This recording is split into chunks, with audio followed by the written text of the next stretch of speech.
Praise the Lord. കർത്താവിൻ്റെ അതിപരിശുദ്ധമായ നാമം വാഴ്ത്തപ്പെടുമാറാകട്ടെ. വീണ്ടും ഒരു പ്രാവശ്യം കൂടി കർത്താവായ യേശുക്രിസ്തുവിൻ്റെ മാറ്റമില്ലാത്ത തിരുവചനവുമായി നിങ്ങളുടെ മധ്യത്തിലായിരിക്കാൻ, ദൈവം മുമ്പാകെ താണിരിപ്പാൻ കർത്താവായ യേശുക്രിസ്തു അടിയൻ്റെ ജീവിതത്തിൽ ഒരുക്കിത്തന്ന വിലയേറിയ മകൾ ഭാഗ്യത്തെ ഓർത്ത് അടിയൻ നന്ദിയോട് ദൈവത്തെ സ്തുതിക്കുന്നു, സ്തോത്രം ചെയ്യുന്നു.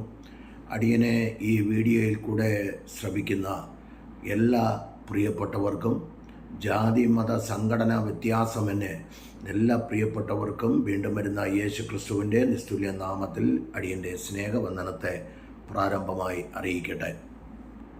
ലഭിക്കുന്ന സമയം തിരുവചനങ്ങളെ ധ്യാനിക്കുകയും ലഭിക്കുന്ന സമയം പാഴാക്കിക്കളയാതെ പൗലോസ് അപ്പോസ്തലൻ പറയുന്നത് പോലെ സമയത്തും അസമയത്തും ഒരുങ്ങിയിരിപ്പിൻ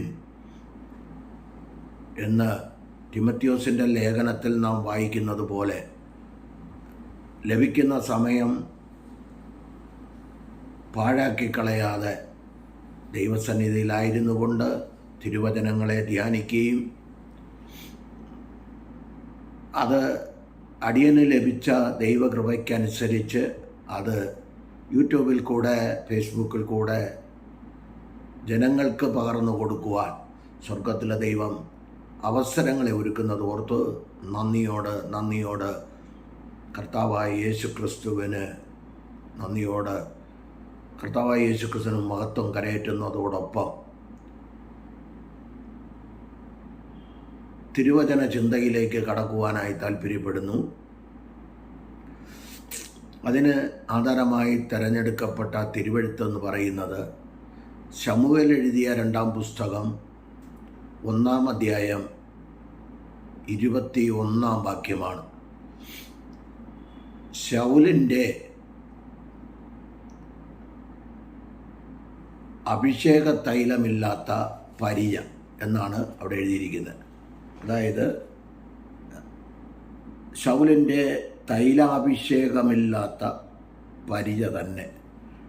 ഇതിൻ്റെ പശ്ചാത്തലം വായിക്കണമെങ്കിൽ ശമൂവേൽ എഴുതിയ 1-ാം പുസ്തകം 31-ാം അധ്യായം, ശമൂവേൽ എഴുതിയ 2-ാം പുസ്തകം 1-ാം അധ്യായം തീർത്ത് വായിക്കുക. ഇസ്രായേലിൻ്റെ 1-ാമത്തെ രാജാവായ ശൗലിൻ്റെ ശുശ്രൂഷയും അതോടൊപ്പം തന്നെ തൻ്റെ തലമുറകളെ കുറിച്ചും മരണത്തിലും മൂന്ന് മക്കളും അപ്പനും മരണപ്പെടുന്നതും 31-ാം അധ്യായം ശമൂവേൽ എഴുതിയ 2-ാം പുസ്തകം 1-ാം അധ്യായം. ഇതിനെക്കുറിച്ച് ദാവീദ് വിലപിച്ച് കരയുന്നതും ധനുർഗീതം എന്ന് പറഞ്ഞുകൊണ്ട് താൻ ഇസ്രായേൽ മക്കളെ വായിച്ച് പാടി കേൾപ്പിക്കുന്നതുമായ ഒരു പുസ്തകമാണ് ശമൂവേൽ എഴുതിയ 2-ാം പുസ്തകം 1-ാം അധ്യായം. എന്നാൽ 21-ാം വാക്യത്തിലേക്ക് വരുമ്പോൾ അവിടെ പറയുന്നു, ശൗലിൻ്റെ തൈലാഭിഷേകമില്ലാത്ത പരിച തന്നെ. ഇന്നത്തെ എൻ്റെ ചിന്താവിഷയം എന്ന് പറയുന്നത് അഭിഷേകമുള്ള പരിചയും അഭിഷേകമില്ലാത്ത പരിചയും. ഇതാണ് ഇന്നത്തെ ചിന്താവിഷയം. എന്നാൽ പ്രവാചകനായ യെശയ്യാവ് വിളിച്ചു പറയുന്നു, യെശയ്യാവ് പ്രവാചകൻ്റെ പുസ്തകം 21-ാം അധ്യായം 5-ാം വാക്യം ലാസ്റ്റ് ഭാഗം, 5-ാം വാക്യത്തിൻ്റെ ലാസ്റ്റ് ഭാഗം, പരിചയ്ക്ക് എണ്ണ പൂശുവൻ. ഇതിനെക്കുറിച്ച് ഞാനൊരു ചിന്ത പിന്നെ തരാൻ ആഗ്രഹിക്കുന്നു. അപ്പോൾ പരിചയ്ക്ക് എണ്ണ പൂശണം. ചരിത്രപരമായി നമ്മൾ പഠിക്കുമ്പോൾ അന്നത്തെ പരിചയ്ക്ക്, യുദ്ധത്തിന് പോകുമ്പോൾ പരിചയ്ക്ക് എണ്ണ പൂശാറുണ്ടായിരുന്നു. പക്ഷേ അത് എൻ്റെ ഒരു ആത്മീയ ചിന്ത, ആത്മാവിനാൽ എഴുതപ്പെട്ട വചനമായതുകൊണ്ട് ഞാൻ ആത്മാവിൽ ചില ചിന്തകൾ തരുവാൻ താല്പര്യപ്പെടുകയാണ്. എനിക്ക് ബൈബിൾ കോളേജ് പഠനമോ ഒന്നുമില്ല. ദൈവസേനയിൽ മുഴങ്കാലിലിരുന്ന് പ്രാർത്ഥിക്കുമ്പോൾ കിട്ടുന്ന ചിലത് എഴുതി പഠിക്കുകയാണ് ചെയ്യുന്നത്. ഇപ്പോഴും അന്നും ഇന്നും എല്ലാം എഴുതി പഠിക്കാതാണ്ട് എഴുതി പഠിക്കുക, എഴുതി വെക്കും, അതിനെക്കുറിച്ച് ജനത്തിൻ്റെ ഇടയിൽ എത്തിക്കുകയും ചെയ്യും. വിഷയത്തിലേക്ക് കടന്നു വരാം. അപ്പോൾ തുടക്കത്തിൽ ഈ ശൗലിനും എണ്ണയുണ്ടായിരുന്നു, അവൻ്റെ പരിചയ്ക്കും എണ്ണയുണ്ടായിരുന്നു. ആത്മീയമായി പഠിക്കുമ്പോൾ ശമൂവേൽ എഴുതിയ 1-ാം പുസ്തകം 10-ാം അധ്യായം 5 മുതൽ നിങ്ങൾ 14 വരെയുള്ള ഭാഗങ്ങൾ വായിക്കുമ്പോൾ അവിടെ കിടപ്പുണ്ട്.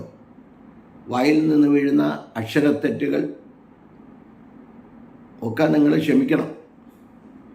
അതുകൂടെ പറഞ്ഞുകൊണ്ടാണ് മുന്നോട്ട് പോകുന്നത്. ചില വാക്യങ്ങളിൽ പിശക് വന്നാൽ ക്ഷമിക്കുക. അതങ്ങനെ തന്നെയോ എന്ന് അപ്പോസ്തലപ്രവൃത്തി 12-10-11 വചനപ്രകാരം നിങ്ങൾ പരിശോധിക്കുകയും ചെയ്യണമെന്ന് താഴ്മയായി അപേക്ഷിക്കുന്നു.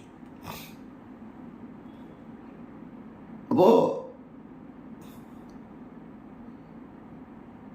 ഒരുത്തൻ വിളിച്ചതുപോലെ യേശുനാമക്കാരനെ ഒരുത്തൻ വിളിച്ച എടോ കളവ, എടോ അപ്പൂപ്പ, ഓക്കെ നല്ലതാ. എന്നിട്ട് ലാസ്റ്റ് വിളിച്ചു പട്ടിയെന്നും വിളിച്ചു. ഓക്കെ, കുഴപ്പമൊന്നുമില്ല, യേശുനാമക്കാരന്. കാരണം അവനിലുള്ള അവൻ്റെ പരിചയ, അവന് തുടക്കത്തിൽ അവൻ്റെ പരിചയക്ക് എണ്ണയുണ്ടായിരുന്നു. ഇപ്പോൾ പരിചയയിൽ എണ്ണയില്ല. അവന് എണ്ണ കിട്ടാൻ വേണ്ടി നമുക്ക് പ്രാർത്ഥിക്കാം. വിഷയത്തിലേക്ക് വരുമ്പോൾ ഞാൻ തിരിച്ചൊന്നും മറുപടി പറഞ്ഞില്ല. ഇതിനകത്ത് വോയിസ് മെസ്സേജ് ഇട്ടിരുന്ന അതുപോലും ഞാൻ മായ്ച്ചു കളഞ്ഞു. അപ്പോൾ 10-ാം അധ്യായത്തെ ശമൂവേൽ എഴുതിയ 1-ാം പുസ്തകം 10-ാം അധ്യായത്തിലേക്ക് വരുമ്പോൾ പുള്ളി പ്രവചിക്കുക. ശൗൽ ആള് മാറിയവനെ പോലെ പ്രവചിക്കുക. ബെന്യാമിൻ ഗോത്രക്കാരനായ കീശിൻ്റെ മകനായ ശൗൽ. ഇപ്പോൾ വേറൊരു ശൗലുള്ളത് കൊണ്ടാണ്, പേര് കേട്ട ഒരു ശൗലുള്ളത് കൊണ്ടാണ് പ്രവചിക്കുക. 2 വർഷം വരെ ആത്മതൈല എന്ന് പറഞ്ഞ തൻ്റെ പരിചയ്ക്ക് എണ്ണയുണ്ടായിരുന്നു. അത് കഴിഞ്ഞപ്പോൾ എണ്ണ നഷ്ടപ്പെട്ടു. 13-ാം അധ്യായത്തിലേക്ക് വന്നപ്പോൾ എണ്ണ നഷ്ടപ്പെട്ടു. ശമൂവേൽ എഴുതിയ 1-ാം പുസ്തകം 13-ാം അധ്യായത്തിലേക്ക് എണ്ണ നഷ്ടപ്പെട്ടു. പിന്നെ 40 വർഷക്കാലം ഈ 38 വർഷക്കാലം ഈ അഭിഷേകമില്ലാത്ത പരിചയം കൊണ്ടാണ് നടന്നത്. കാരണം ഈ 10-ാം അധ്യായം, 11-ാം അധ്യായം, 12-ാം അധ്യായം നിങ്ങൾ പഠിച്ചു നോക്കിയേ. 13-ാം അധ്യായം വരെ, 13-ാം അധ്യായത്തിൽ പുള്ളി തെറ്റിപ്പോകും. രാജാവ് രാജാവിൻ്റെ പണി ചെയ്യണം, പുരോഹിതൻ പുരോഹിതൻ്റെ പണി ചെയ്യണം, പ്രവാചകൻ പ്രവാചകൻ്റെ പണി ചെയ്യണം. അങ്ങനെയാണ്.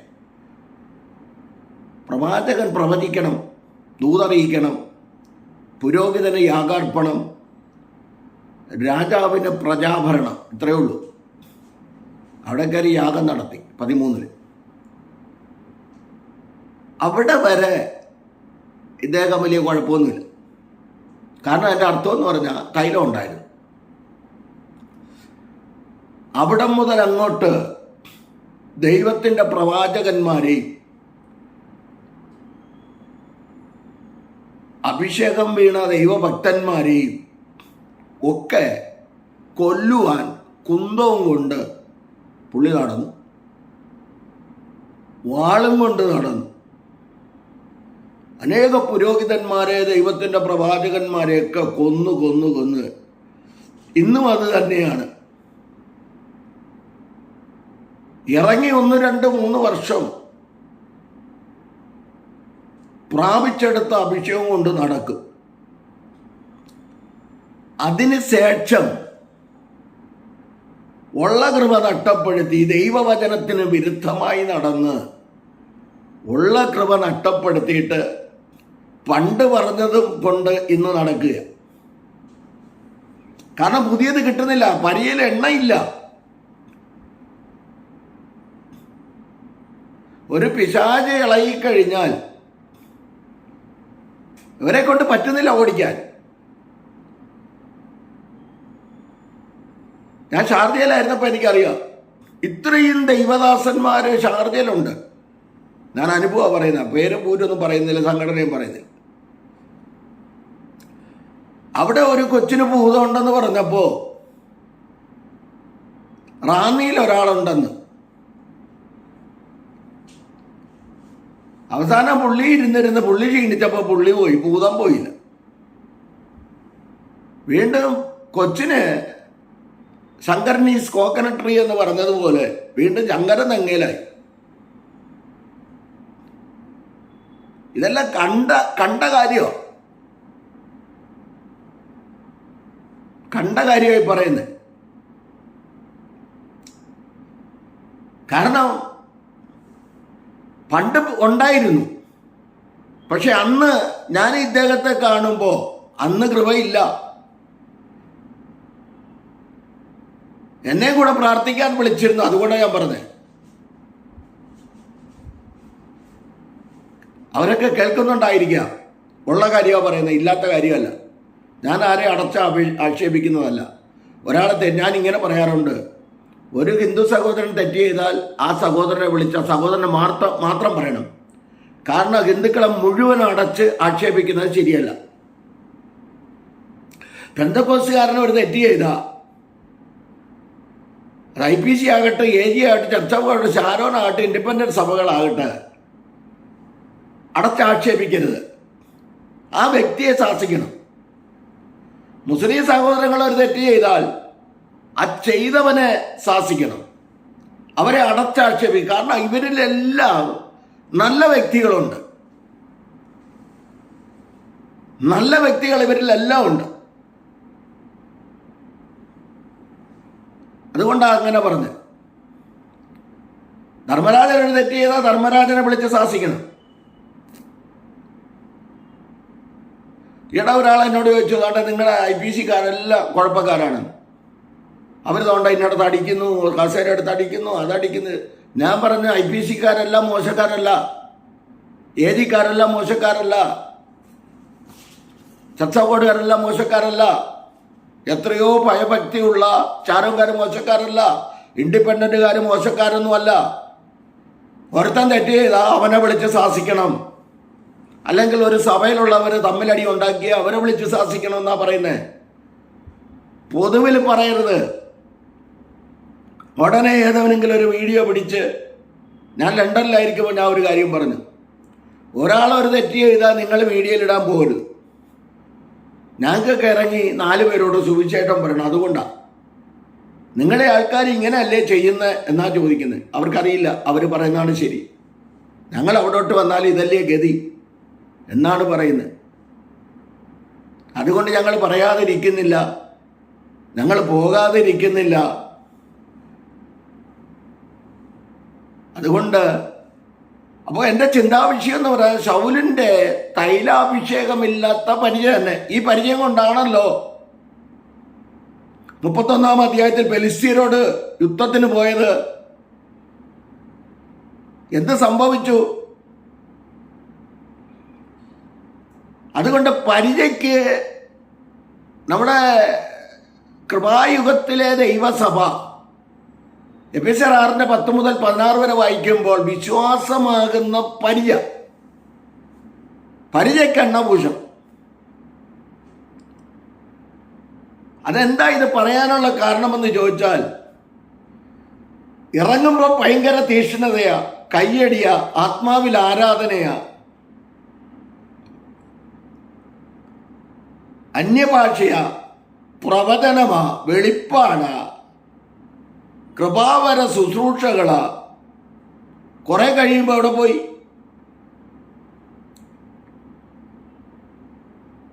ഇത് ചോർന്നു പോവുകയാണ്.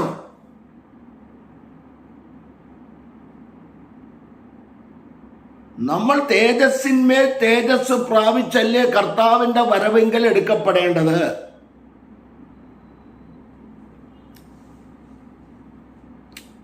അപ്പോ ഒരാൾ പറഞ്ഞ പോലെ പാസ്റ്ററുടെ പണ്ടത്തെ പവറൊക്കെ പോയെന്ന്.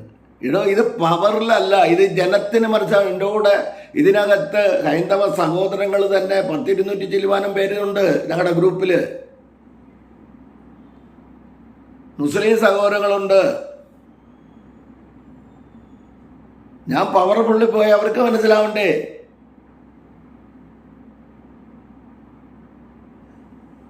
അവർക്കും കൂടെ മനസ്സിലാകണം. ഒരാൾ മാനസാന്തരപ്പെടുമെങ്കിൽ അതല്ലേ ഏറ്റവും നല്ലത്. പെന്തക്കോസ്തുകാർ കേൾക്കുകയോ കേൾക്കാതിരിക്കുകയോ ചെയ്യട്ടെ, അത് ഇന്നലെ ഒരു വീഡിയോ ഇട്ടിട്ടുണ്ട്, കഴിഞ്ഞ വീഡിയോ ഇട്ടിട്ടുണ്ട്, അത് നിങ്ങൾ കാണുക. ഒരു സുവിശേഷകന് വേണ്ടതായ 21 പോയിന്റ്, 21 യോഗ്യതകൾ, 21 പോയിന്റ് ഇട്ടിട്ടുണ്ട്. അത് നിങ്ങളൊന്ന് കേൾക്കുക. നമ്മൾ കേൾക്കേണ്ട ഒരു മെസ്സേജായത് ഞാൻ എൻ്റെ അനുഭവത്തിൽ കൂടെ കണ്ടുവരുന്നത്. ഞാൻ പറയും AG, IPC, ചട്ടക്കൂട്, ഷാരോൺ, ഇൻഡിപെൻഡൻറ്റ് സഭകൾ, ഇവരെല്ലാവരും വിളിച്ച് സംഘടനാ ഭേദം എന്നെ ചർച്ചകളിൽ വിളിച്ച് ശുശ്രൂഷിക്കാറുണ്ട്. അവർ വിളിച്ചിട്ട് പോയി ശുശ്രൂഷിക്കാറുണ്ട്. പക്ഷെ ഞാൻ കണ്ടുവരുന്ന അനുഭവമാണ്, കണ്ടുവരുന്ന കാഴ്ചപ്പാട് ഈ പറയുന്നത്. കാരണം എല്ലാം ബ്ലെസ്സിങ് ബ്ലെസ്സിങ് ബ്ലെസ്സിങ് എന്ന് പറഞ്ഞ്, അനുഗ്രഹം അനുഗ്രഹം അനുഗ്രഹം എന്ന് പറഞ്ഞ്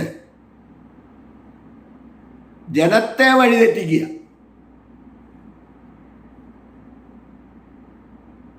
ഞാൻ കഴിഞ്ഞ വീഡിയോയിലാ തോന്നി പറഞ്ഞു, സർപ്പസന്തതികളെ എന്ന് വിളിച്ചപ്പോഴും സ്നാപക യോഹന്നാൻ വിളിച്ചപ്പോഴും സ്നാനപ്പെടാൻ ആളുണ്ടായിരുന്നു.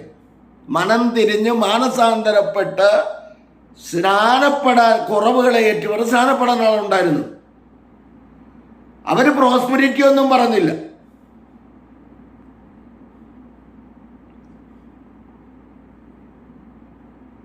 യേശുക്രിസ്തു പോലും സ്വർഗരാജ്യം സമീപിച്ചിരിക്കാൻ മാനസാന്തരപ്പെടുവിനെന്ന് 3.5 വർഷം പ്രസംഗിച്ചു. അവിടെയും മാനസാന്തരപ്പെട്ടു.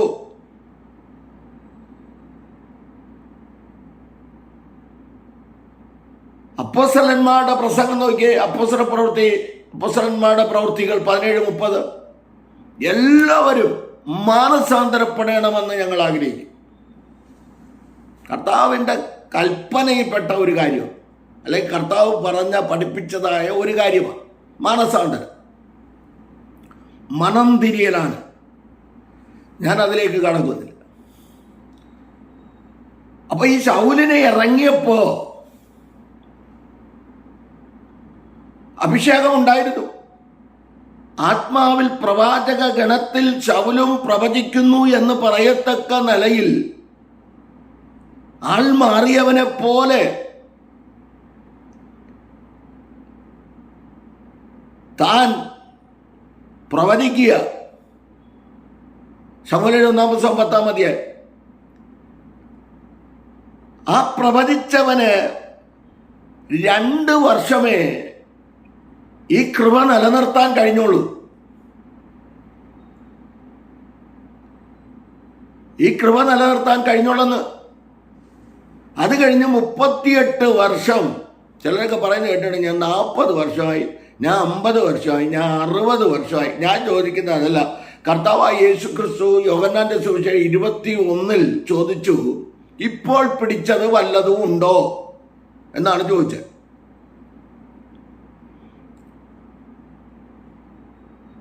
രണ്ട്, കൂട്ടുവാൻ വല്ലതുമുണ്ടോ? ഇന്ന് കുറയ്ക്കുന്നതല്ലാതെ കൂട്ടുന്നില്ലല്ലോ.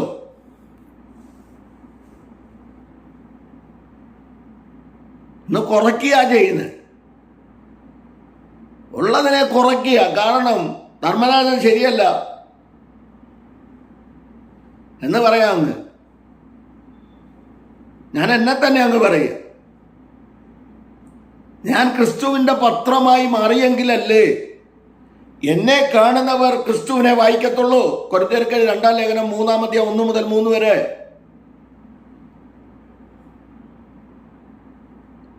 ഞാൻ എന്നെ തന്നെ അങ്ങ് പറയാം.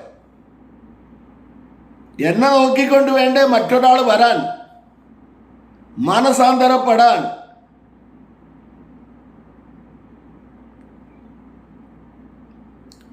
അവിടെയാണ് വിഷയം. 4 പരിചയക്കുറിച്ച് ഓടിച്ചു പറയണം, എനിക്ക് അത്രേ ഉള്ളൂ.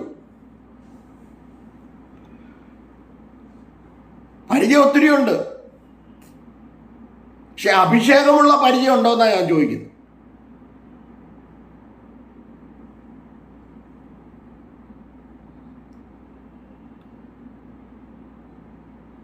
ഈ അഭിഷേക തൈലമുള്ള പരിചയമില്ലാത്തതുകൊണ്ടല്ലേ പ്രവാചകനായ യെശയ്യാവ് 21:5 വിളിച്ചു പറയുന്ന അവസാന ഭാഗം,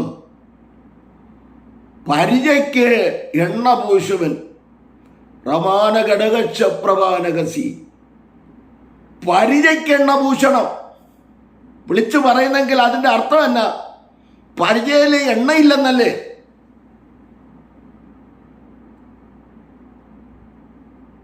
എണ്ണ പരിശുദ്ധാത്മാവിനെ കാണിക്കുന്നു.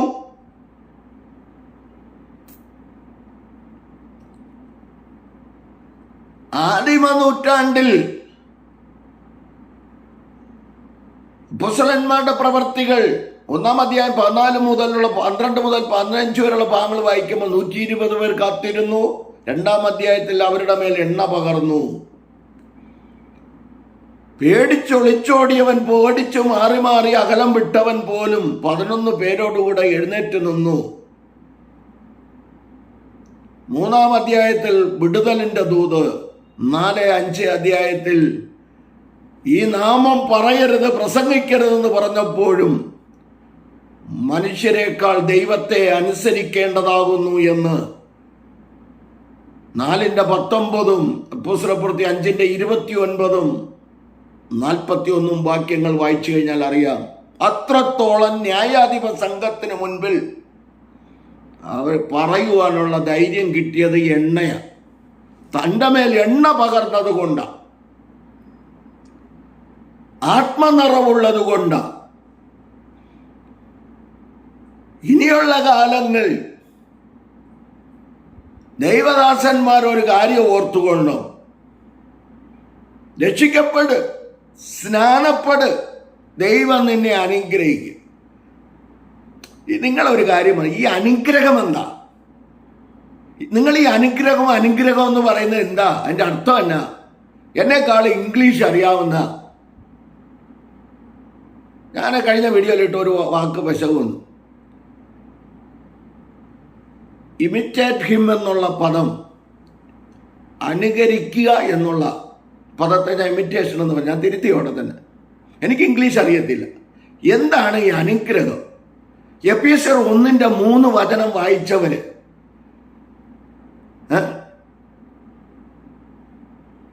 അവിടെ സ്വർഗത്തിലെ സകലവിധ ആത്മീയ അനുഗ്രഹങ്ങളാലും അനുഗ്രഹിച്ചിരിക്കുന്നതായ നാം ഇന്നലെ കിടക്കുന്നത്. ബാക്കി വായിച്ചോളൂ. ആത്മീയ അനുഗ്രഹങ്ങളല്ലേ? കൊലോസ്യർ 1:3-1-2 വാക്യം കൂടെ. ഉയരത്തിലെ അനുഗ്രഹങ്ങളല്ലേ? സ്പിരിച്വൽ ബ്ലെസ്സിങ് എന്നല്ലേ പറയുന്നത്. അതിനെങ്ങനെ ഭൗതിക നന്മയായി മാറും? അതുപോലെ തിരിച്ചറിയുന്നില്ല.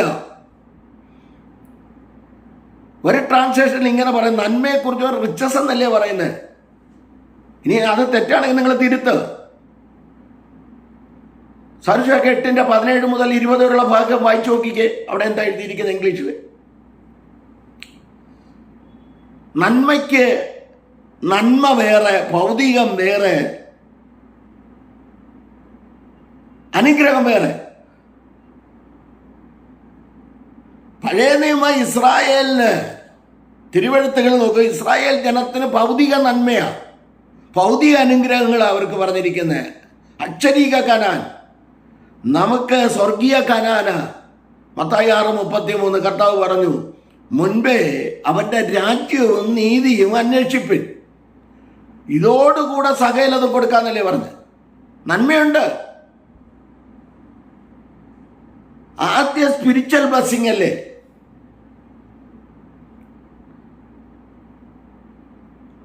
സംഖ്യാപുസ്തകം 6-ാം അധ്യായം പഠിച്ചു നോക്കിയേ. 6:22 മുതലുള്ള ഭാഗങ്ങൾ നിങ്ങൾ വായിച്ചേ. അവർ ഇസ്രായേൽ ജനത്തെ അനുഗ്രഹിക്കുക. ശുശ്രൂഷ കഴിഞ്ഞ് ഇങ്ങോട്ട് വന്നിട്ട് ഇസ്രായേൽ ജനത്തെ അനുഗ്രഹിക്കുക. അവിടെ ഭൗതിക നന്മ ആണോ? പത്രോസ് എഴുതിയ 1 ലേഖനം 3:9 വായിച്ചേ. അനുഗ്രഹം അനുഭവിക്കേണ്ട വിളിക്കപ്പെട്ടവരായിരിക്കുന്നതുകൊണ്ട് നിങ്ങൾ അനുഗ്രഹിക്കുന്നവരായിരിക്കുന്നത്. അനുഗ്രഹം. ഇനി സദൃശവാക്യം 3:16 വാക്യം വായിച്ചേ. വലം കൈയിൽ ദീർഘായുസ്സും ഇടം കൈയിൽ ധനവും മാനവും. തമിഴ് ട്രാൻസ്ലേഷനിലേക്ക് വരുമ്പോൾ ഐശ്വര്യവും. ഇനി വേണ്ട, ധനവും മാനവും കൂട്ടിക്കോ. വലം കൈയിൽ ദീർഘായുസ്, ഇടം കൈയിൽ ധനവും മാനവും. വ്യത്യസ്തപ്പെടുത്തിയാ പറഞ്ഞിരിക്കുന്നത്. അതുകൊണ്ട് ആ കുഞ്ഞുങ്ങളുടെ തലയെ കൈവച്ച് ഞാൻ കുഞ്ഞുങ്ങളെ അനുഗ്രഹിക്കുവാൻ വേണ്ടി ഇതിനെക്കുറിച്ചൊരു പാട്ട് എഴുതിയിട്ടിട്ടുണ്ട്. ഞാൻ ഓടിച്ചു പോകട്ടെ. വിഷയത്തിലേക്ക് വരുമ്പോൾ, അപ്പം ഈ ശൗലിൻ്റെയും 38 വർഷം അഭിഷേകമില്ലാതെ ദൈവഭക്തന്മാരെ ഉപദ്രവിച്ച്, ദൈവദാസന്മാരെ, പ്രവാചകന്മാരെ, പുരോഹിതന്മാരെ ഉപദ്രവിച്ച്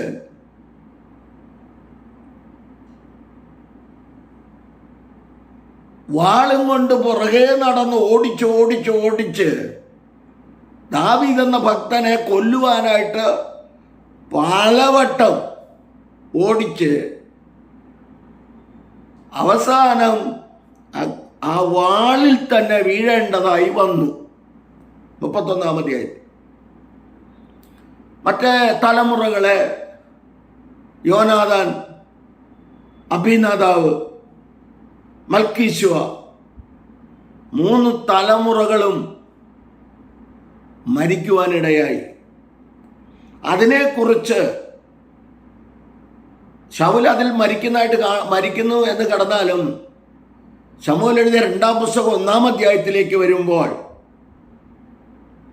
താൻ ഒരു അമാലേക്യനോട് പറഞ്ഞു, നീ എൻ്റെ തല വെട്ടാൻ.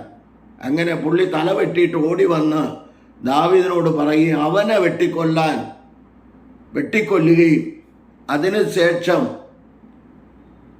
ദാവീദ് പറയുന്ന ഒരു പദമാണ് താഴെ കിടക്കുന്നത്,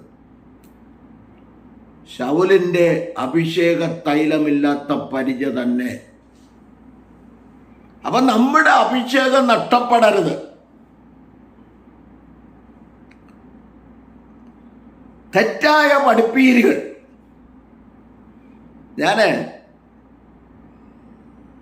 ഞാൻ ദുബൈയിലായിരിക്കുമ്പോൾ ഒരു പാർട്ടി എന്നോട് പറഞ്ഞു, ഈ അഡൾട്ടറി ആൻഡ് മോഷണം മീൻസ് വ്യഭിചാരവും മോഷണം, ഇത് രണ്ടും മാത്രമാണ് തെറ്റായിട്ട് പഠിപ്പിക്കുന്നതെന്ന്. 2-3 പേര് കൂടി ഷെയർ ചെയ്യുക. അപ്പം അതിനിപ്പുറത്ത് കിടക്കുന്ന കുറേ കാര്യങ്ങളുണ്ട്. അത് ചെറിയ ചെറിയ കാര്യങ്ങൾ ചൂണ്ടിക്കാണിച്ചു കൊടുക്കാത്തത് കൊണ്ടല്ലേ അതിലേക്ക് വീഴുന്നതെന്ന്. ഇതിനെ മാത്രം ഉയർത്തിപ്പിടിക്കാതെ എബ്രായർക്ക് എഴുതിയ ലേഖനം 12-ാം അധ്യായം 14-15 വാക്യങ്ങളിലേക്ക് വരുമ്പോൾ, എല്ലാവരോടും സമാധാനം ആചരിച്ച് ശുദ്ധീകരണം പ്രാപിപ്പാൻ ഉത്സാഹിപ്പിൻ. ശുദ്ധീകരണം കൂടാതെ ആരും കർത്താവിനെ കാണുകയില്ല. ആരും ദൈവകൃപ വിട്ട് പിന്മാറുകയും വല്ല കയ്പുള്ള വേരും മുളച്ചിട്ട് മലിനപ്പെടുകയാണ്. ഈ മലിനതയെക്കുറിച്ച് മർക്കോസ് 7-ാം അധ്യായത്തിൽ പറയുന്നുണ്ട്. 13 കൂട്ടം കാര്യങ്ങൾ പറയുന്നുണ്ട്. ആ കൂട്ടത്തിൽ എല്ലാം ഉണ്ട്. ഞാൻ പറഞ്ഞത് എൻ്റെ വിഷയം അതല്ല. അപ്പോ നമ്മുടെ പകർന്നിരിക്കുന്ന എണ്ണ ചോർന്നു പോയാൽ ഒന്ന് ശിംശോനെ കൊണ്ട് നിലവിളിക്ക്. 16-ാം അധ്യായത്തിൽ പുള്ളിയുടെ എണ്ണ അവിടെ ചോർന്നു. നിലവിളിച്ച്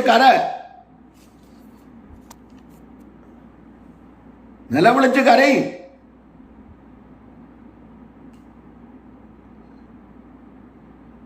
ഈ ഒരു പ്രാവശ്യം ശക്തി തരണമെന്നാ. പുള്ളിക്ക് ശക്തി കൊടുത്തിട്ടും കാര്യമില്ല. ശക്തി കൊടുത്തു.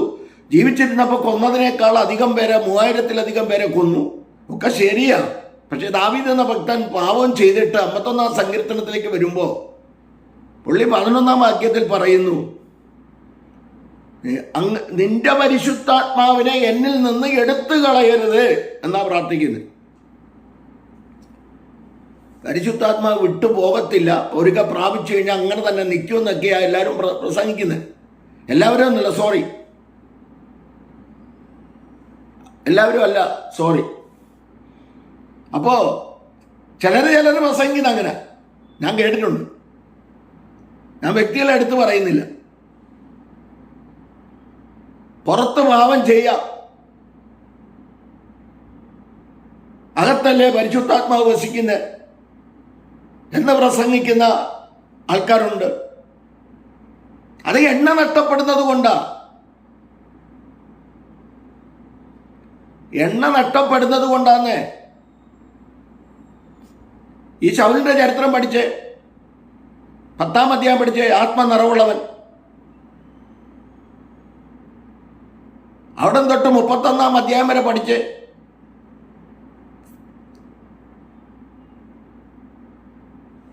എന്നാൽ ഞാൻ ആ ഭാഗം അവിടെ നിർത്തുക. എൻ്റെ ചിന്താവിഷയമെന്ന് പറയുന്നത് എണ്ണ നഷ്ടപ്പെട്ടു പോകത്തില്ലെന്ന് പറയുന്നവർക്ക് ഒരു ദൂത് തരാം. വചനം മാത്രം ചൂണ്ടിക്കാണിച്ചു തരാം. എസ്കേൽ പ്രവാചകന്റെ പുസ്തകം 10-ാം അധ്യായം 4-ാം വാക്യം, 10-ാം അധ്യായം 18-ാം വാക്യം, 11-ാം അധ്യായം 23-ാം വാക്യം. ആലയത്തിൽ നിന്ന് ആ ദൈവത്തിൻ്റെ മഹത്വം പുറപ്പെട്ട്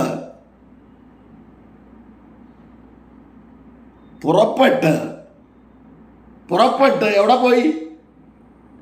ഒലിവ് മലയിൽ പോയി നിന്നു. അപ്പൊ ആ വായിച്ചോണം, ഒന്നുകൂടെ പറയാം. 10-4 എസ്കേൽ 10-4, 10-18, 11-23. നാം ദൈവത്തിന്റെ ആലയമല്ലേ? കൊരിന്ത്യർക്കെഴുതിയ 1-ാം ലേഖനം 3-16, കൊരിന്ത്യർക്കെഴുതിയ 2-ാം ലേഖനം 6-ാം അധ്യായം 19-20, കൊരിന്ത്യർക്കെഴുതിയ 2-ാം ലേഖനം 6-16. നാം ജീവനുള്ള ദൈവത്തിന്റെ ആലയം. അപ്പൊ ഈ ആലയത്തിൽ നിന്ന് അക്ഷരീകമായ ആലയത്തിൽ നിന്ന് പുറപ്പെട്ട് ഒലിവ് മലയിൽ പോയി നിന്നെങ്കിലും എസ്കേൽ പ്രവചനത്തിൽ വീണ്ടും പറയും 40, 41, 42, 43 അധ്യായം പഠിച്ച് ആത്മാവ് തിരികെ ആ മഹത്വം, ദൈവത്തിൻ്റെ ഗ്ലോറി വീണ്ടും വരുമെന്ന്, ആലയത്തിൽ പ്രവേശിക്കുമെന്ന് ദൂത് കിടക്കുക. അപ്പം നഷ്ടപ്പെട്ടു പോയതിനെ തിരികെ പ്രാപിപ്പാൻ ദൈവസേനയിൽ വീണ് കിടക്കുക. ഇതങ്ങനെയല്ല. ശൗല് നഷ്ടപ്പെട്ടതിനെ അത് തിരികെ പ്രാപിക്കണമെന്ന് തനിക്കറിയാം, എങ്കിലും താനതിന് കൂട്ടാക്കിയില്ല. രാജാവല്ലേ, എന്തും കാണിക്കാം. ഇന്ന് അതുപോലെയാ. രാജാക്കന്മാർ ശ്രദ്ധിച്ചോണേ, എന്തും കാണിക്കാന്ന് പറഞ്ഞാൽ അവസാനം ശൗലിന്റെ ഗതി വരും. എന്നിട്ട് പിശാച് ബന്ധിച്ചതാണ്, പിശാച് തകർത്തതാണെന്നും പറഞ്ഞുകൊണ്ട് ഒരുത്തന്നെ നടക്കരുത്. ആത്മീയകോളത്തിലുള്ളവര്. രണ്ടാമതായിട്ട് ഞാൻ ആ ഭാഗം നിർത്തുക, എല്ലാവർക്കും അറിയാം, മനസ്സിലായി കാണും. രണ്ടാമതായിട്ട് 4 പരിചയെക്കുറിച്ച് ഓടിച്ചു വരും. ഈ ഗോലിയാത്തിന് ഏറുകൊള്ളാനുള്ള കാരണം എന്താ? ബാക്കി പറഞ്ഞ വിടുക, ചുരുക്കി പറയാം.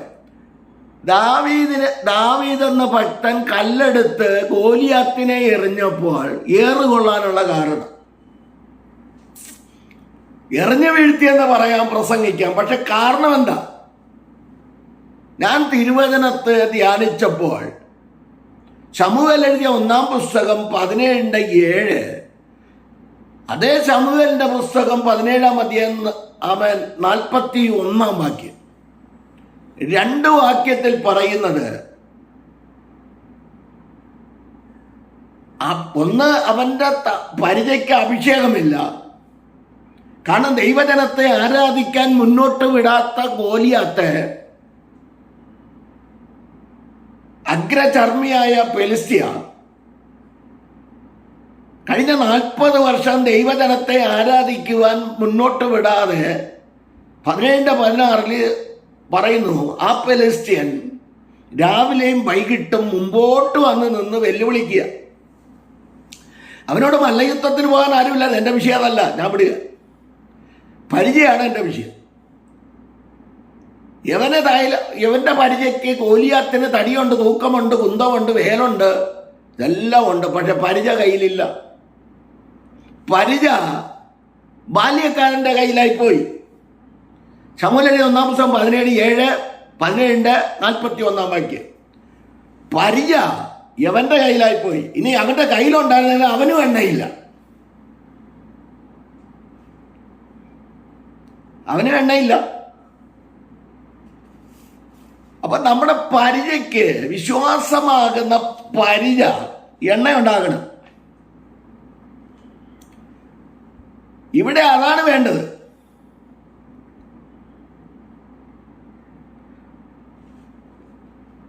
നമ്മൾ ഒരിക്കൽ പ്രാപിച്ചു, അതും കൊണ്ടങ്ങ് ഓടുക. കോരിക്കൊടുക്കുന്നതിനനുസരിച്ച് നിറയ്ക്കണ്ടേ? നിറയ്ക്കാതെ എങ്ങനെ കൊടുക്കാൻ കഴിയും? കാനായിലെ കല്യാണത്തിന് വീഞ്ഞു തീർന്നത് സേവ് ചെയ്യാതെ സെർവ് ചെയ്തത് കൊണ്ടാണ്. ആദ്യം സേവ് ചെയ്യണം, പിന്നെ സെർവ് ചെയ്യണം. കോരി കൊടുത്തോണ്ടിരുന്നു, കുടിച്ചോണ്ടിരുന്നു, നിറയ്ക്കാൻ ആളില്ലായിരുന്നു.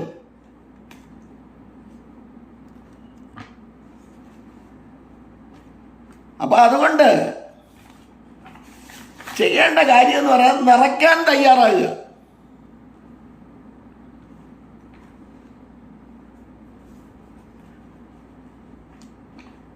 ദാവീദ് അവിടെ ഫെലിസ്ത്യന്റെ അടുത്ത് യുദ്ധത്തിന് പോകുമ്പോൾ അവന് ഈ പറഞ്ഞ കാര്യങ്ങളെല്ലാം ഉണ്ട്.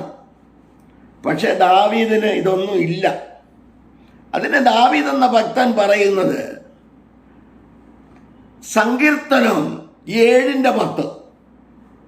ഇതാണ് ഞാൻ പറഞ്ഞ അഭിഷേകമുള്ള പരിചയം. ദാവീദ് എന്ന ഭക്തൻ പറയുന്നു, സങ്കീർത്തനം 7:10 ഇങ്ങനെ പറയുന്നു. വാക്യം ഞാനൊന്ന് വായിക്കുക. എൻ്റെ പരിച എൻ്റെ ദൈവത്തിൻ്റെ പക്കലും. കണ്ടോ? എൻ്റെ പരിച ദൈവത്തിൻ്റെ പക്കലാണ്, അവൻ ഹൃദയ പരമാർത്ഥികളെ രക്ഷിക്കുന്നെന്ന്. ഇനി ദൈവം കുന്തം കൊണ്ടും വാളുകൊണ്ടും അല്ല ജനത്തെ രക്ഷിച്ചത്. സങ്കീർത്തനം 44:3 തങ്ങളുടെ വാളുകൊണ്ടല്ല അവർ ദേശത്തെ കൈവശമാക്കിയത്, സ്വന്തം ഭുജം കൊണ്ടല്ല അവർ ജയം നേടിയത്, തൻ്റെ വലം കൈയും നിന്റെ ഭുജവും, ദൈവത്തിൻ്റെ വലം കൈയും ദൈവത്തിൻ്റെ ഭുജവും. കണ്ടോ? അങ്ങയുടെ മുഖപ്രകാശവും, അവിടെ ഇരിക്കുന്ന എല്ലാം നിന്റേന്ന്, മുഖപ്രകാശവും കൊണ്ടത്രേ. അപ്പൊ എങ്ങനെയാ ജയം നേടിയത്? ഇത്രയും കാര്യങ്ങൾ കൊണ്ടാ.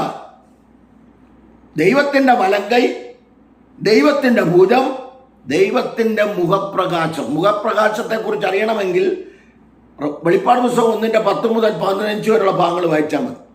സൂര്യൻ ശക്തിയോടെ പ്രകാശിക്കുന്നത് പോലെ പ്രകാശമുള്ളവൻ. ഇതാണ് കാര്യം. ദൈവം കുന്തം കൊണ്ടും വാളുകൊണ്ടൊന്നല്ല യുദ്ധം ചെയ്യുന്നത്. ഇതൊക്കെ അവർക്കുണ്ടെങ്കിലും ഫെലിസ്ത്യൻ വെല്ലുവിളിച്ചു പറഞ്ഞു, ഇന്ന് നിന്റെ 12:40 വായിച്ചാൽ എൻ്റെ വിഷയം നല്ല പരിയാണ്. ഇന്ന് നിന്റെ മാംസത്തെ കാട്ടിലെ മൃഗങ്ങൾക്കും ആകാശത്തിലെ പറവകൾക്കും ഞാൻ ഇട്ടുകൊടുക്കും. അവിടെ നിന്നുകൊണ്ടാണ് 27 സങ്കീർത്തനം 2-3 വാക്യം. എൻ്റെ വൈരികളും ശത്രുക്കളുമായ ദുഷ്കർമ്മികൾ എൻ്റെ മാംസം തിന്നുവാൻ എന്നോടടുക്കുമ്പോൾ ഇടറി വീഴും. അപ്പൊ ഫെലിസ്ത്യന് പരിചയം ഉണ്ടായിട്ട് കാര്യമില്ല. അവൻ്റെ പരിച മുമ്പേ പോയവൻ്റെ ബാല്യക്കാരൻ്റെ കയ്യിലാണ്. രണ്ടിടത്തും എടുത്തെഴുതിയിട്ടുണ്ട്. എന്നാൽ ദാവീദ് എന്ന ഭക്തൻ പറയുന്നുണ്ടോ 7:10 സങ്കീർത്തനം 7:10, എൻ്റെ പരിച എൻ്റെ ദൈവത്തിൻ്റെ കയ്യിലാണ്. അവൻ ആരെയാ രക്ഷിക്കുന്നത്? ഹൃദയ പരമാർത്ഥികളെ രക്ഷിക്കുന്ന. എന്ത് കറക്റ്റായിട്ട് എഴുതി വച്ചിരിക്കുന്നത്. സങ്കീർത്തനം 44:3 എടുത്ത് വായിച്ചു നോക്കിക്കേ. ദൈവത്തിൻ്റെ ഭുജവും ദൈവത്തിൻ്റെ വലം കൈ ദൈവത്തിൻ്റെ മുഖപ്രകാശവും കൊണ്ടാണ് ജയം നേടിയതെന്ന്.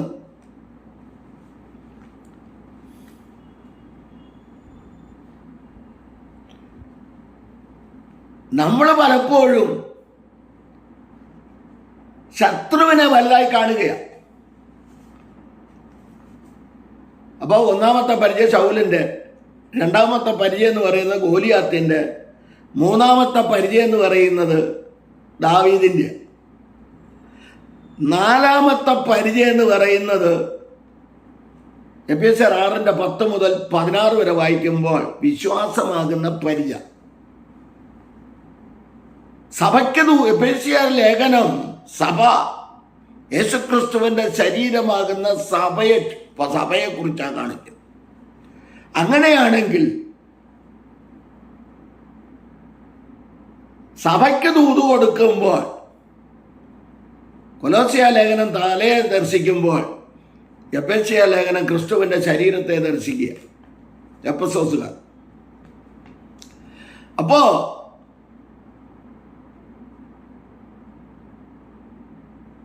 നമുക്ക് വിശ്വാസമാകുന്ന പരിചയ. അതിനെന്ത് ചെയ്യണം? 10-ാം വാക്യം വായിക്കണം. ഇതുപോലെ പ്രതിസന്ധികൾ വരുമ്പോൾ ഒടുവിൽ കർത്താവിലും അവൻ്റെ അമിത ബലത്തിലും നാം ശക്തിപ്പെടണം. ഇപ്പം 4 പരിചയത്തെക്കുറിച്ച് ഞാൻ പറഞ്ഞു. എന്നാൽ നാം പലപ്പോഴും ശത്രുവിനെ വലുതായി കാണുന്നത് കൊണ്ടല്ലേ? ശത്രുവിനെ നാം വലുതായി കാണുക.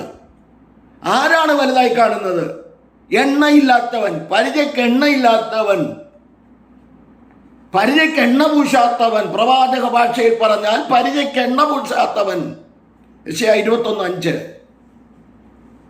എണ്ണയില്ലാത്തത് കൊണ്ടാ ടോട്ടലി എല്ലാവരോടും കൃപായുഗ സഭയോടും ഒക്കെ വിളിച്ചവർ പരിചയ്ക്ക് എണ്ണ പൂശാനാ, അല്ലാതെ അവിടെ മാത്രം പൂശാനല്ല.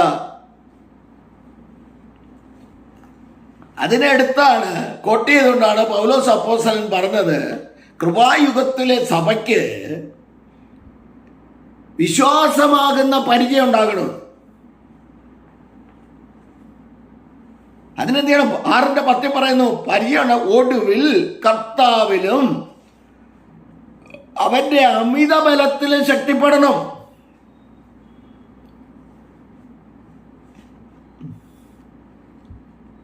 അതിനെന്ത് ചെയ്യണം?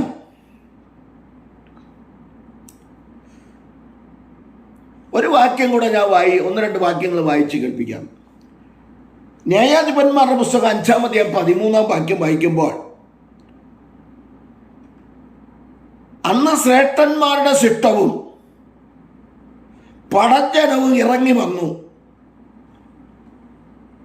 വീരന്മാരുടെ മധ്യേ യഹോവ എനിക്കായി ഇറങ്ങി വന്നു. വീരന്മാരുടെ മധ്യേ യഹോവ എനിക്കായി ഇറങ്ങി വന്നു. അപ്പൊ നമ്മൾ കർത്താവിലും അമിത ബലത്തിൽ ശക്തിപ്പെടണം. അങ്ങനെ വേണമെങ്കിൽ ഇരിക്കണം, പ്രാപിക്കണം, എഴുന്നേൽക്കണം, നടക്കണം, ഓടണം. ഇതാണ് വേണ്ടത്. ഉള്ളതും കൊണ്ട് പണ്ട് പ്രാപിച്ചതും കൊണ്ട് ഓടിയ ഒന്നും നടക്കത്തില്ലെന്നായി പറഞ്ഞ് ജനത്തിന് വിടുതലുണ്ടാകത്തില്ല. ജനത്തിന് നിത്യതയിലേക്ക് പോകാനുള്ള ഒരു ഒരുക്കം ഉണ്ടാകത്തില്ല.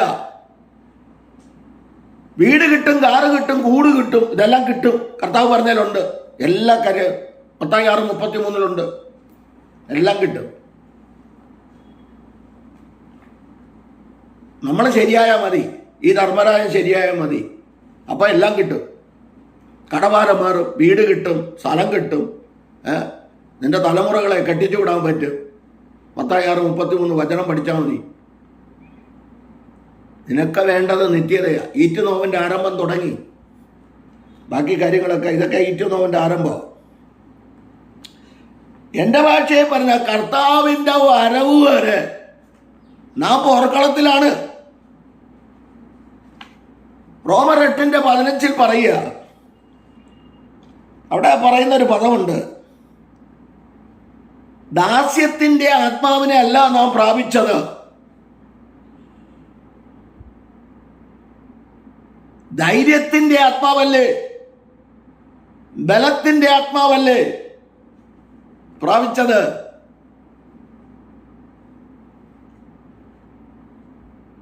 തിമോഥെയോസിന് എഴുതിയ 2-ാം ലേഖനം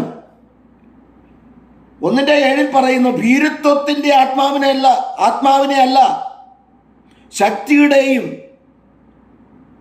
സ്നേഹത്തിൻ്റെയും സുബോധത്തിൻ്റെയും ആത്മാവിനെ അത്രേ നാം പ്രാപിച്ചത്. ഇതല്ലേ നമ്മൾ പ്രാപിച്ചേ.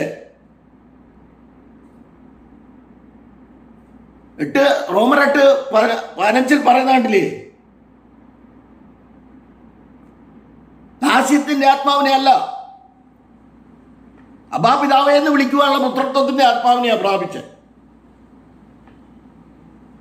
പ്രാപിച്ച ദൈവജനം കർത്താവായ യേശു ക്രിസ്തുവിൻ്റെ മധ്യാകാശ വരവര പോർക്കളത്തിൽ തന്നെയാണ് എൻ്റെ ആത്മീയ ചിന്തയിൽ.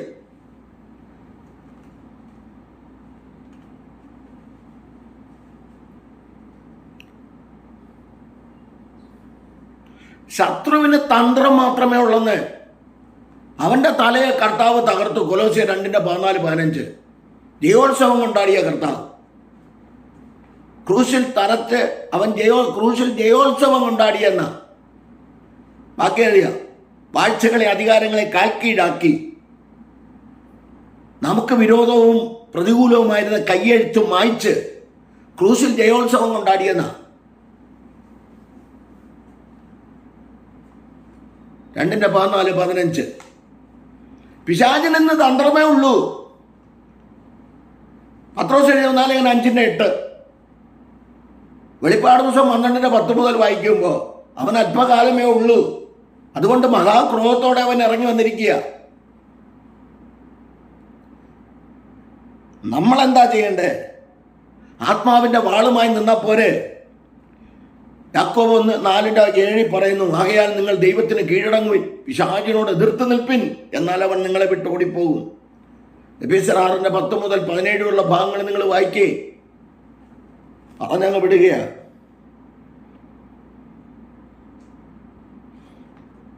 ശത്രു തോറ്റവന് എൻ്റെ അപ്പൻ യേശുക്രിസ്തു ജയിച്ചവന്,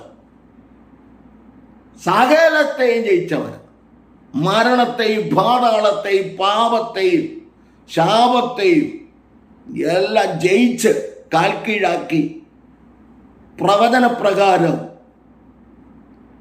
കർത്താവ് മരിച്ചു, അടക്കപ്പെട്ടു, ഉയർത്തെഴുന്നേറ്റു. അവൻ ദൈവപുത്രനെന്ന് തെളിയിച്ചുകൊണ്ട് ഉയരങ്ങളിലേക്ക് കയറിപ്പോയി. റോമർ 1:5 ബാക്കി ഭാഗങ്ങൾ. എന്താണ് ശത്രുവിൻ്റെ തന്ത്രം? നെഹമ്യാവിൻ്റെ പുസ്തകത്തിലേക്ക് പോകുമ്പോൾ ഒന്നാമത്തെ 5 തന്ത്രങ്ങളെ ഞാൻ പെട്ടെന്ന് ഓടിച്ചു പറയാം. ശത്രുവിൻ്റെ തന്ത്രം എന്താണ്? കൊരിന്ത്യർക്ക് എഴുതിയ 2-ാം ലേഖനം 2:11 സാത്താൻ നമ്മെ തോൽപ്പിക്കരുത്, പിശാചിൻ്റെ തന്ത്രങ്ങളെ നിങ്ങൾ അറിയാത്തവരല്ലല്ലോ. 1 കള്ളപ്പരാതികൾ അയക്കുന്നു. നോക്കണേ, നെഹമ്യ 6:16-17, എഫേസ്യർ 6:11, കൊരിന്ത്യർക്ക് എഴുതിയ 2-ാം ലേഖനം 2:11. 2 നിന്ദിക്കുകയും പരിഹസിക്കുകയും ചെയ്യുന്നു. പിശാചിൻ്റെ തന്ത്രമാണ്. പരിഹസിക്കുന്നതൊക്കെ പിശാചിൻ്റെ തന്ത്രമാണ്. യേശുനാമക്കാർക്കും ഒക്കെ പരിഹാസം. നമ്മളെ പിതാവിൻ്റെ പുത്രൻ്റെ പരിശുദ്ധാത്മാവിൻ്റെ നാമത്തിൽ സ്നാനപ്പെട്ടവരെ പരിഹസിച്ചുകൊണ്ട് കിടക്കുക. അതുപോലെ യഹോവയുടെ സാക്ഷികൾ, അതുപോലെ അന്യഭാഷ പറയുന്നതിന് ബ്രദറൻകാർ. ഞാൻ കുറ്റം പറയുന്നതല്ല, അത് ഞാൻ വീഡിയോ ഇട്ടിട്ടുണ്ട്. രണ്ടാമതായിട്ട് നിന്ദിക്കുകയും പരിഹസിക്കുകയും ചെയ്യുക. നെഹമ്യ 2:19, 4:1-2, 4:23. ഞാൻ വചനം തെളിയിച്ചു തരാം ശത്രുവിൻ്റെ തന്ത്രം എന്താണെന്ന്. കാരണം മതിൽ പണിയാൻ തുടങ്ങിയപ്പോൾ വന്ന പ്രശ്നങ്ങളാണ്. 5 തന്ത്രങ്ങളാണ്. 5 6 3 ഒരുമിച്ച് കൂടി കൂട്ടുണ്ടാക്കി തകർക്കാൻ നോക്കുന്നു. ഒരുമിച്ച് കൂടി കൂട്ടുണ്ടാക്കുക. നെഹമ്യാവിൻ്റെ പുസ്തകം തന്നെ 4:7-8 ഒരുമിച്ച് കൂട്ടുകെട്ടുണ്ടാക്കുക എന്ന് പറഞ്ഞാൽ എങ്ങനെയും പണി മുടക്കുക, നിന്ന പരിഹാസങ്ങൾ. നീ പറഞ്ഞോ ഒരു കുറുക്കം കയറിയാലും എന്ത് ചെയ്യും, അത് ഇടിഞ്ഞു വീഴുമെന്ന്. ഓക്കെ. 4 സഹകരണം എന്ന് പറഞ്ഞാൽ ഇതൊന്നും ചെയ്തിട്ട് നടക്കാത്തതുകൊണ്ട് സഹകരണം, ഞങ്ങൾ കൂടെ സഹകരിക്കുക, മതിൽ പണിയുക, വാഗ്ദാനം ചെയ്യുക. നെഹമ്യ 6:1-3 വരെ. ഭയപ്പെടുത്തുവാൻ ശ്രമിക്കുന്നു 6:7. നെഹമ്യ 6:7. 5 ഭയപ്പെടുത്തുവാൻ ശ്രമിക്കുന്നു. 6 നെഹമ്യാവിനെ കൂട്ടരെ കൊല്ലുവാൻ ശ്രമിക്കുന്നു. എന്താ 10:4 അവരെ കൊന്നുകളയുക. ആരാ കൂട്ടുകെട്ടുണ്ടാക്കുന്നത്? തോബിയാവ്, സൻബല്ലത്ത്, നോവത്യ എന്ന കള്ളപ്രവാചകന്മാർ, ഇവന്മാരെല്ലാം കൂടി തന്ത്രമരായ. അപ്പം 4 പരിച. പിശാചിൻ്റെ തന്ത്രം 5. ലോകം ജഡം പിശാചിനെ കർത്താവ് ജയിച്ചു. നമ്മളും ഇതിനെയാ ജയിക്കേണ്ടേ. നമ്മളിതിനെ ജയിക്കണം.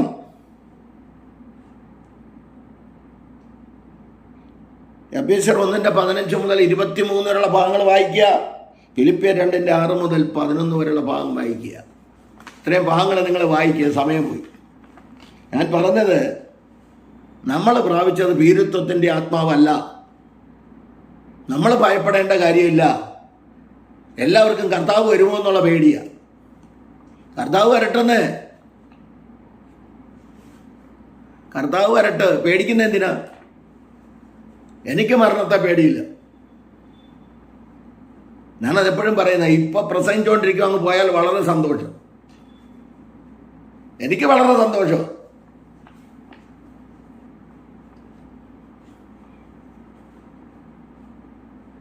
ഞാൻ എപ്പോഴും പറയും, ഞാൻ മരിച്ചേട്ട ഒരൊറ്റ റീത്ത് ആരും കൊണ്ടുവരരുത്. കുറേ പേരുണ്ടല്ലോ നമുക്ക്, നമ്മുടെ ഗ്രൂപ്പിൽ തന്നെ 900 ചില്ലുവാനും പേരുണ്ട്. ഞാൻ പറഞ്ഞത് ഒരുത്തനും റീത്തും കൊണ്ടുവരരുത്. ഇനി അവസാനം വന്നു നിന്ന് നാട്ടുകാരെ എന്ത് ചെയ്യരുത്, വിഷമിപ്പിക്കുകയും ചെയ്യരുത്. അന്നേരം അതുവരെ ഇല്ലാത്ത സ്നേഹം അന്നാ ഉണ്ടാവുന്നത്.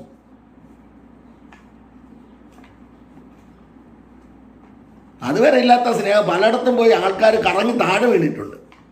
ഇവന്മാർക്ക് അന്നേരം അനുശോചനം പറയണം, അത് പറയണം, ഇത് പറയണം. അത് കഴിഞ്ഞാൽ കുഴിച്ചിടണമെന്നേ. അത്രയും കാര്യങ്ങളാണ് ചെയ്യേണ്ടത്.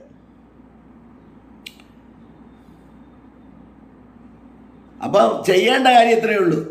ഇനി ഒരു കാര്യം പറഞ്ഞാൽ അവിടെ നിർത്തുക. 3 അഭിഷേക തൈലം വീണ ദാവീദ് പറയുന്ന ഒരു കാര്യമാണ്. ശമൂവേൽ 2-ാം പുസ്തകം 3:39. ഞാൻ രാജാഭിഷേകം പ്രാപിച്ചവനെങ്കിലും ഞാൻ ഇന്ന് ബലഹീനനായിരിക്കുന്നതാണ്. 3 അഭിഷേക തൈലം വീണതാണ്. ശമൂവേൽ എഴുതിയ 1-ാം പുസ്തകം 16-13. ശമൂവേൽ എഴുതിയ 2-ാം പുസ്തകം 5:3-4. ശമൂവേൽ എഴുതിയ 2-ാം പുസ്തകം 2:3-4. 3 പ്രാവശ്യം അഭിഷേക തൈലം വീണമെന്ന് പറയുക. അബ്നേറിൻ്റെ മരണം ഹെബ്രോൻ പടിവാതിക്കൽ വെച്ച് 40 വർഷം ശൗലിൻ്റെ പടനായകനായിരുന്ന അബ്നേറിൻ്റെ മരണം തന്നെ ക്ഷീണിപ്പിച്ചു. ഞാൻ രാജാഭിഷേകം പ്രാപിച്ചവനെങ്കിലും ഞാൻ ഇന്ന് ബലഹീനനായിരിക്കും. നമുക്ക് എന്താണ് നാം ചെയ്യേണ്ടത്? അപ്പോൾ 3.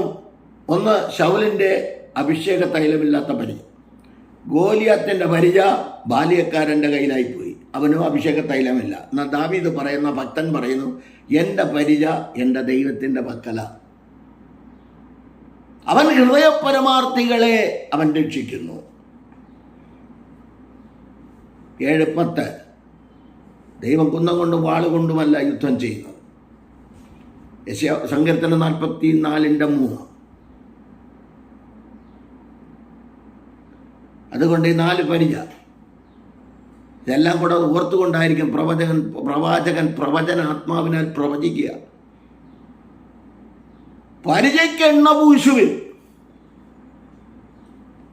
പരിചയ്ക്ക് എണ്ണ പൂശുക. ഞാൻ ദൈവദാസന്മാരോടൊരു ദൂത് പറയും. ഘടകമാന ഘടകക്ഷസി. ദൈവത്തിൻ്റെ പ്രവൃത്തി വെളിപ്പെടണമെങ്കിൽ കള്ളത്തരം, കപടം ഇതെല്ലാം മാറ്റണം. 1, കുറവുകളെ ചൂണ്ടിക്കാണിക്കുമ്പോൾ ഏറ്റുപറയാൻ തയ്യാറാകണം. കള്ളത്തരം, കപടം മാറണം. കുറവുകളെ ഏറ്റുപറയുമ്പോൾ വീണ് കിടന്ന് കരയാൻ തയ്യാറാകണം. 3, വിശുദ്ധിയോടെ വേർപാടോടെ ജീവിക്കണം. 4, മറ്റുള്ളവർക്ക് മാതൃകയുള്ളവരായി ജീവിക്കണം. അതിന് കൊരിന്ത്യർക്ക് 2 ലേഖനം 3:1-3 ക്രിസ്തുവിൻ്റെ പത്രങ്ങളായി മാറണം. കുറഞ്ഞത് 4 ജനത്തെ നിത്യതയെ ചൂണ്ടിക്കാണിച്ചു കൊടുക്കണം. കർത്താവിൻ്റെ വരവ്, നിത്യത.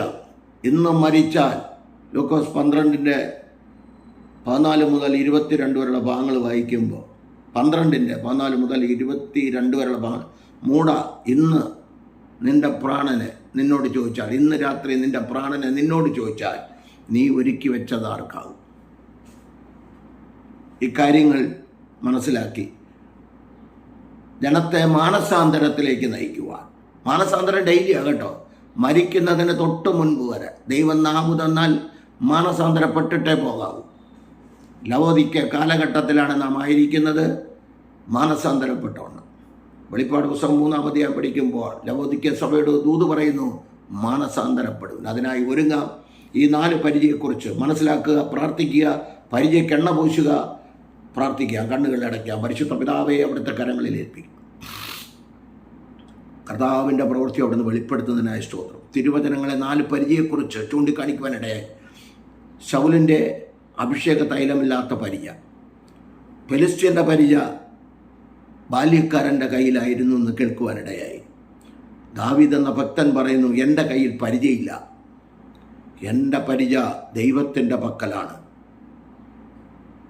അവൻ ഹൃദയപരമാർത്ഥികളെ രക്ഷിക്കുന്നു.